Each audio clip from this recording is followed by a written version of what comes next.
Bulsho kasta oo ka mid ah bulshooyinka aadmiga ee dunidan ku nool waxay leeyihiin dhaqamo iyo caadooyin u gaar ah.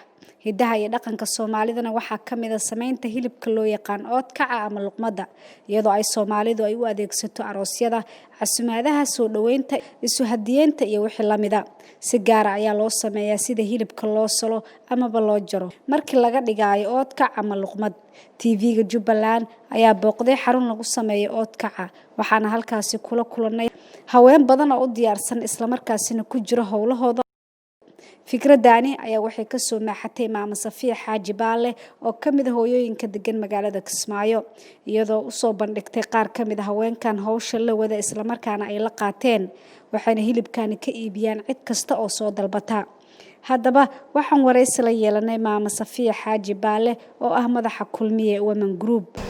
waxaan aad idinku mahadcelinayaa TV-ga Jubbaland, waa u mahadcelinayaa booqashada ay soo baqateen oo igu soo baqateen haddana xaruntayda soo baqatay, aad baan idinku mahadcelinayaa.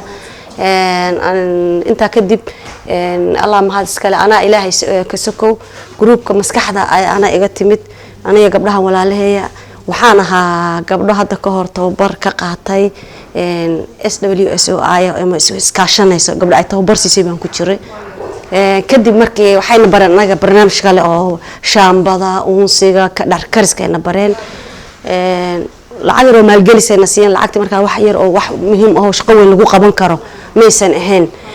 kadib waxaan hindisay wax iga gadmi karo oo degdeg ah wax soo saari kara haddana oo biilkii iyo wixii ka soo bixi karo inaan barnaamij aan ka sameeyo, maadaama shaambada dadka bare ay badan yihiin, xarunna aan haysan, qalabka laga keenana Kenya uu ka imaanayo. waxaan u fikiray wax dalkaaga aad ka heli karto oo soo saari dhaqaalana ka soo bixi karo maxaad ka samaysaa. kadib aan gabdhahan walaalahay oo groupkayga ah yaan u bandhigay hawshii. waxaan dhahay arintaas jirtee barnaamijkaas ma samaysan karnaa oo wax la yar baan haysanaa, maalgelin waa heli doona insha Allah. kulli dad baan garab qaban doona, aan ilmaheena biilkeeni aan ka dhacsano, ilaan dad haday u shaqeeya aniga ma nihin, dad waaweyn oo dad akhris yaqaanana ma nihin, dad waaweynaade baan hadda oo dadka hore waa ogtihiin wax yar mooyaane inaysa aqoonto ay iska gaaban tahay. marka waxaan ka faa'iideysan karnaa noogu fudud oo wax ka soo saaran karno dalkanagana aan ka heli karno shay loo baahan yahay oo de Soomaalida dhaqankeeda hidaheedana ana uu yahay yaan u fikirnay oo loo baahan waa shayga kaliya ee Soomaalida dhaqankeeda si aan caadi loogu baahan sida aroosyada, todobaxyada, xafladda ninkii martiqaad qabo oo loo imaanayo, gabadha markii reerkooda laga dirayo dhibaad baa la dhahaa, la dhibaadinayo. waa shayga kaliya ee ay Soomaalida dhaqan u baahan tahay. saasaan yaan groupkan ku sameynay, Kulmiye Women Group baa la dhahaa. muddaan ka soo shaqeynaynay ilaa hadda muddo 18 aan bilaabay, dhamaadkeedii October December aan bilaabay. marka wax yar baan sameyn jirnay, maana soo caan bixinin. kadib waxaan sameynay boardkan hay'adaha wala tagay khayr Allah siiyo, madaxa WSO waxaan dhahay adiga haweenka shalayna soo tababartay, haweenkana maanta qof u taagan oo ah waxaan rabaa in arintaas barnaamijkaas iga caawisaan. hadda waxaan u baahanahay oo hay'adda aan ka codsanaynay qalabkii aan ku shaqeysan lahayn.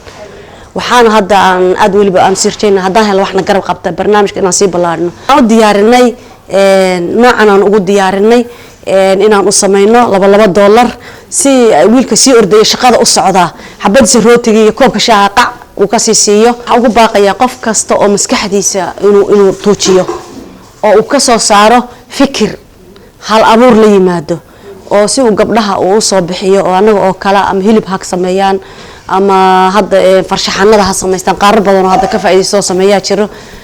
barnaamijka ugu fududna waaye dadka shaambooyinka barana inay wax bartaan ay soo baxaan, hatta hadaysan iyaga aysan fikirka la iimaaneen anaga hayna noo yimaadaan gabdhaha.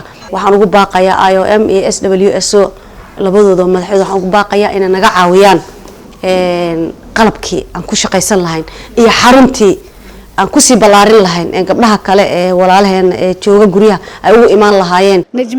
Najmi Ismaaciil, Safarka Jubbaland TV, Kismaayo.